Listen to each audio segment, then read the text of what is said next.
Hello everyone, आप सभी के लिए एक महत्वपूर्ण जानकारी है यूपी डीएलएड 2025 से संबंधित।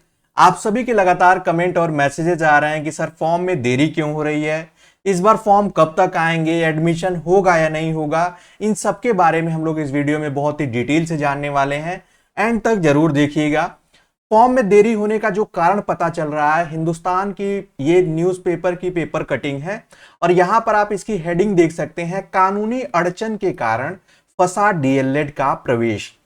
इससे ये पता चल रहा है कि अभी जो ये मामला है और ये मामला क्या है उसके बारे में हम लोग जानेंगे।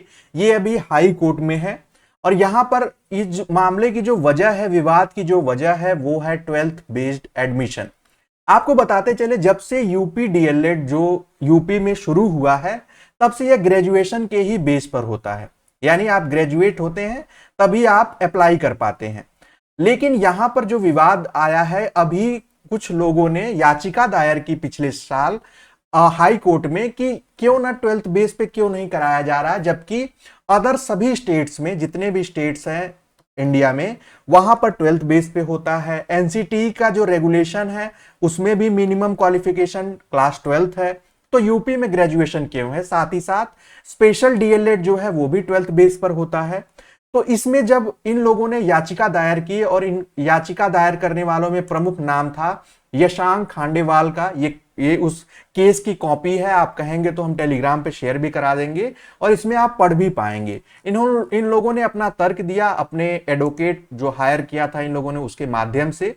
लेकिन उस समय जो गवर्नमेंट की तरफ से जो वकील एडवोकेट पेश हुए, उन्होंने कहा कि प्रवेश प्रक्रिया चल रही है, इस वजह से इसमें कोई अब संशोधन नहीं हो सकता। यानी 2024 में इन्होंने ये कहकर टाल दिया।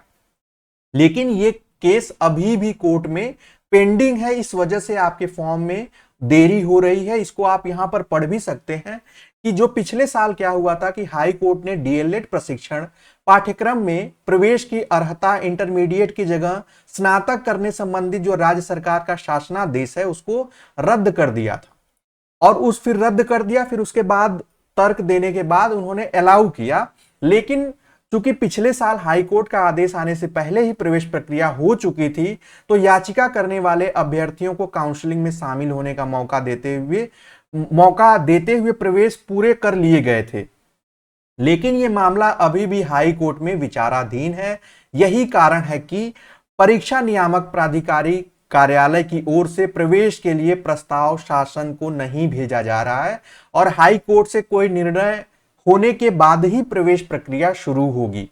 यानी आप इस बात को समझ लीजिए कि अभी तक जो है इसको लेकर जो पीएनपी अधिकारी हैं या जो इससे संबंधित शिक्षा विभाग के अधिकारी हैं, न वो लोग कोर्ट में न कोई हियरिंग हो रही है। अभी सब कुछ रुका हुआ मामला है। जब हियरिंग शुरू होगी तब उसके बाद ही कुछ निष्कर्ष निकलेगा। यानी सबसे बड़ी विवाद की जो जड़ है वो है 12th बेस्ड एडमिशन।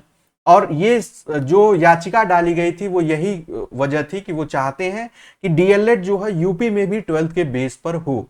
लेकिन अब आपका प्रश्न ये आ सकता है कि सर आगे की पॉसिबिलिटी क्या है, क्या हो सकता है।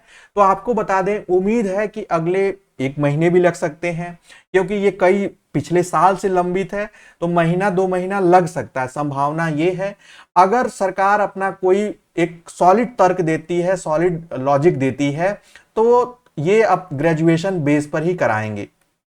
लेकिन अगर इनके तर्क में कोई मतलब उतना मजेदार तर्क नहीं हुआ या कोई सॉलिड तर्क नहीं दे पाए, कोई रीजन नहीं दे पाए, तो हो सकता है इस बार से 12th बेस्ड एडमिशन देखने को मिले। ऐसा परिवर्तन भी संभव है, इस संभावना को नकारा नहीं जा सकता है।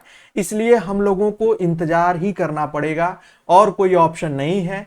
जैसे ही कोई अपडेट आती है इस केस से संबंधित या इससे संबंधित और कोई जानकारी आती है, तो आप सभी को ऑनलाइन प्रेप पे टाइमली प्रोवाइड किया जाएगा। और आप सभी से यही निवेदन होगा कि हमें धैर्य बना के ही रखना होगा, क्योंकि अब ये कोर्ट में मामला है। जब कोर्ट की कोई सुनवाई होगी, कोई हियरिंग, कोई फैसला आएगा, तभी जो है आपके फॉर्म आपके वेबसाइट पर देखने को मिलेंगे। तो ये थी जानकारी आप सभी के लिए। आगे जो भी अपडेट आएगी आपको बताया जाएगा। और जो भी अगर आप फॉर्म के लिए वेट कर रहे हैं तो आपको अपने डॉक्यूमेंट्स बेसिक बनवा लीजिए। फॉर्म आएगा तो अप्लाई करने के लिए जरूरी होगा। क्या क्या चाहिए होगा हम लोग अगले वीडियो में जानेंगे। मिलते हैं अगले अपडेट में, तब तक के लिए bye bye, take care and keep watching.